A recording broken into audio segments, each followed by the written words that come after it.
It's uncanny how normal she looks, was the comment that sparked this whole video. Late one night, I was scrolling through my feed, doom scrolling really, when I came across someone who caught my eye. She was, well, beautiful, there is no denying that, a model for a fashion brand I followed. She could have been like every other influencer out there, but something wasn't right. If you asked me then what exactly tipped me off, I'm not sure I could have told you. But now, as I scroll through her feed again, while writing this, I think I finally get it. I think it's her eyes. Most people don't have that same squinty eyed, almost blank expression in every single photo. Even when someone's going for that sultry bedroom eyed look, there is usually some range, some flicker of emotion, some micro expression. But with her, it was just the same, over and over.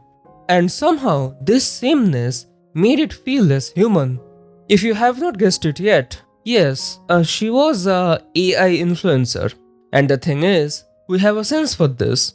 Something deep and intuitive that makes us zero in on faces more than anything else. It's not just sight, it's memory, pattern, emotion, something harder to define. It's that same instinct that lets us recognize a friend across a crowd, or feel creeped out by a face that just looks wrong. It's this sense that explains why fully CGI photorealism, no matter how advanced, still feels off. Not because it's not good enough, but because our brains are just wired to notice the tiniest cracks in the illusion. And it is also this sense that when triggered at just the wrong angle, with the express purpose the needle, can bring forth the best kind of horror. It is not just AI generated portraits and people. No, it's about distorted proportions, things with arms that are too long, or top hats that just don't quite fit. It's about anything and everything that could have been, should have been human, but simply fell short. It makes sense to start here. The uncanny valley, that unsettling feeling we get when something looks almost human but isn't quite, is the cornerstone of everything else we will explore. It's this feeling that's as easy to sense as it's hard to explain.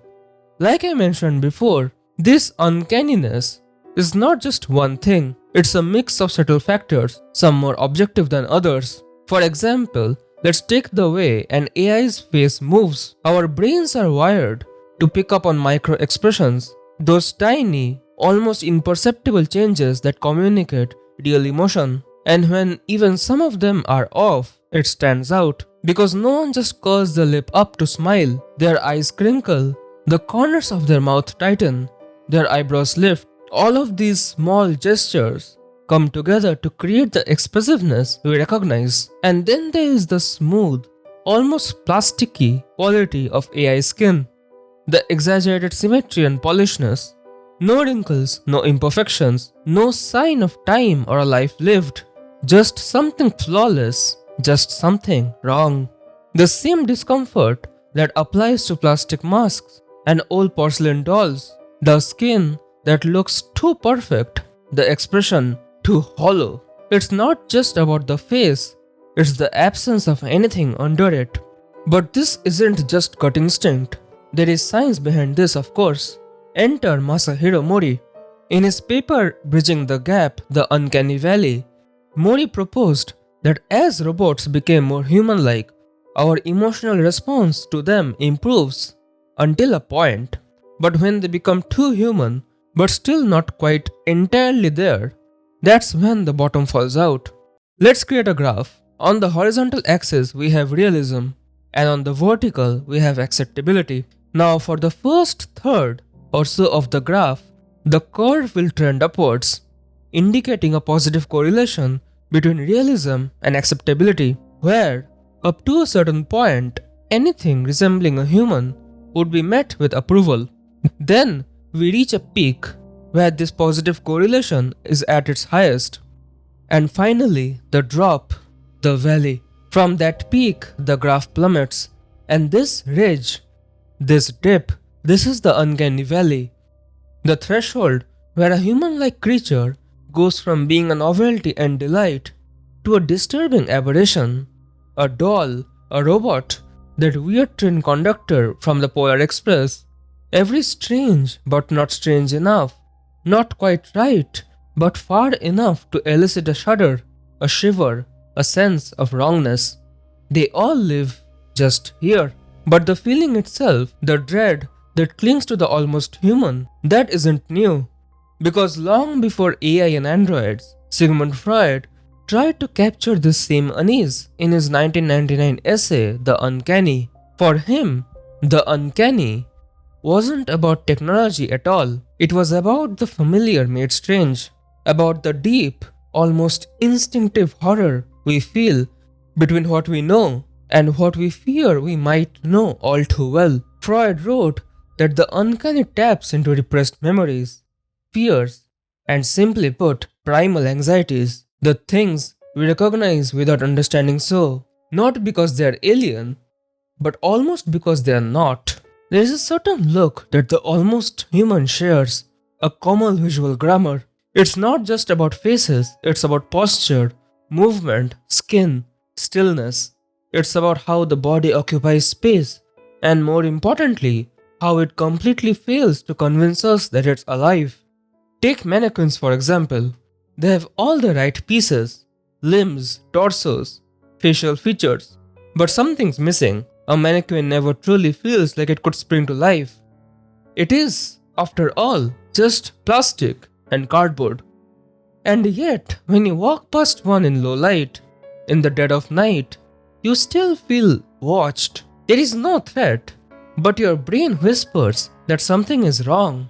The same goes for wax figures, hyper real, meticulously crafted, and still completely lifeless. Obviously, their stillness doesn't feel neutral, it feels unnatural, which is both puzzling and plain weird because again, they are just wax, and wax is never alive. But your brain doesn't care. It sees a face, a body, a person-shaped thing, and it fires off warning signals anyway. Wax may not be alive, but it looks like it should be. And the gap between what is and what it seems, that's where the unease lives. Because we are more than our five senses, more than muscle and bone, nerves and organs. We are a web of contradictions, connections, instincts, and ineffable things, concepts that cannot be captured or reassembled. We are ultimately both defined and undefined, a paradox, and those complications, they can never really be replicated. But then again, if everything human-like was unsettling, why is the uncanny valley a valley and not just a steep uphill slope? Because clearly, some human-like things don't freak us out. Think about Fred. Yes, the very one from Scooby-Doo. He looks pretty human, right? A cartoon, sure, but close enough. Yet no one finds Fred creepy. We love cartoons, we love puppets, we love characters that don't look human at all. We empathize with them, we connect with them, because they are meant to be stylized. They are recognizable enough, but not deceptive. That's the key. Because I think the uncanny valley is not just about how close something gets to looking human, it's also about the intent behind it. When something doesn't try to pass as real, we feel safe, we know exactly where we stand. But when something teeters at the edge of being believable, when it almost passes but not quite, that's where the discomfort kicks in. It's not just about what's missing, it's about what's almost too complete. It feels like a lie we are being asked to believe. There is also a last layer to this, which is style. We love style. The soft curves of Pixar, the sharp geometry of Arcane, the wild silhouette of anime or graphic novels. None of these are realistic, and that's exactly why they work. Because exaggeration is the soul of character design. It's what gives characters mood, energy, and personality. But when a design leans too hard into realism, when proportions mimic real human anatomy in a medium built for stylization, it almost feels wrong, uncanny. It's not human, but it's also not human. And that's when we stop responding with wow, this character looks amazing, and start responding with wait, is he supposed to look like that? Because at the end of the day, It's that what disturbs us. Not the foreign, not the alien, but the almost familiar. The thing that nearly passes but never does.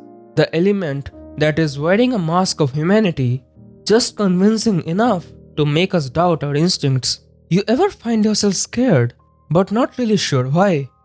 Like, it's not the knife, or the blood, or the scream echoing from the basement. It's the kid staring at a wall, the woman standing still in the background of a shot, the dream catcher that does not sway with the wind. Because I've been going on about this uncanny valley thing. But what does uncanny even mean exactly? Because that's the thing, it's not even the scary effect. It's called uncanny from a purely literal and dictionary based definition. It's something that's weird, strange, unsettling, or just creepy. Anything that's eerie, spooky, mysterious, or bizarre. But shedding all the fancy long words, I think uncanny can be defined as anything that does not behave how it should. A washing machine that starts spinning backwards is uncanny. The billboard outside your window that looks a bit off is uncanny. The half-finished cup of coffee you come back to, now mysteriously full to the brim, yeah, that's uncanny. And horror, the good kind of it, the kind that does not need to rely on cheap thrills and jump scares, can really weaponize this. Because often, the scariest thing in the scene isn't the man with the knife, but the suspicious blanket of pitch dark right behind him. That's why horror does not always need a monster. In fact, sometimes it's showing the thing with far too many teeth and arms that ruins the illusion, because then we can put a face on it, put a label on the scary thing and dismiss it. And if something is so clearly not human, then of course we won't empathize with it. The core of the uncanny, the primary spear point that causes this effect, is the simple truth that what we fear most isn't the Demogorgon, or the Xenomorph, or the zombie. What we fear most is us. What we fear most is the mundane, twisted. And speaking of twisting the mundane, The Haunting of Hill House might just be one of the finest pieces of horror media ever made. Not because it's packed tight with jump scares or gore, because actually it's the opposite. It's slow, patient, and deeply psychological. It doesn't try to scare you outright, it tries to haunt you. And for me, it did. You might think that the most terrifying figure in the show was the bent neck lady. But no, the one that lost itself somewhere in the back of my mind is the tall man. He is in maybe 5 scenes total. He doesn't speak, doesn't lunge at the camera, doesn't even move that fast. And yet, he's the one I think when I think of the show. When I turn the lights off, there is something about him, his 2 long limbs, his unnatural height, the slow, gliding way he moves. He doesn't do anything, but that's the point, he doesn't have to. Because he's not scary in the traditional sense. He's not snarling or bleeding or screaming. He is just uncanny, just wrong. And that makes him infinitely more unsettling. Because what it triggers isn't flight or fight, it's that deep, marrow-level discomfort. The one that makes you question whether your eyes are working right. The one that tells you that you're not supposed to see this. This is the almost human effect. It's not about being monstrous, it's about being slightly off. Just close enough to pass at a first glance, and just wrong enough to fall apart the closer you look. And horror, real horror, doesn't always go for the grotesque. It doesn't need to show us what we know to fear. Instead, it holds up something just familiar enough to fool us, and then lets it linger. Because in the end, we are not afraid of the things we don't understand. We are afraid of the things we almost do. The best kind of horror isn't the one that's entirely human, say serial killers. And it isn't the one that's entirely not, say demons or aliens. It's the one I've been discussing about for the past 10 minutes. That's human enough to recognize as so, but inhuman enough to really stick. The best kind of horror is the one that makes you stop and think. And body horror can be as extreme or as tame as you like. It can be an extra finger here, an anatomical mistake there, but in the end, It's about the way our mind has a very set in stone idea of what is a body and what is not. A very concrete notion of how it should and shouldn't look. So something with 5 sets of eyes and a few dozen too many teeth often scares us less than a dude with just really long arms.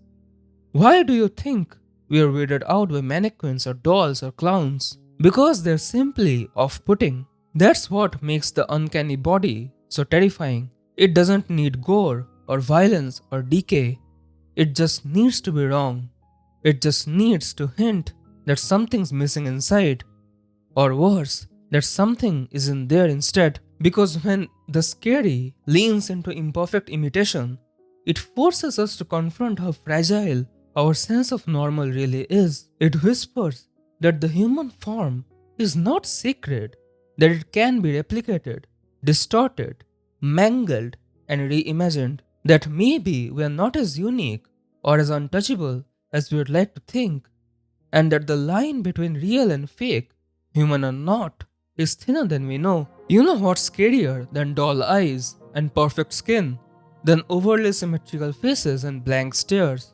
It's the realization that what we find uncanny, and hence, by association, what we find unsettling, doesn't need to be trapped in the realm of the make-believe. It's that the uncanny is much more likely to be rooted in the real, in our society itself, in the subtle ways we decide who fits and who doesn't, in the small, almost invisible rules about what a normal body, a normal face, and a normal way of being is supposed to look like.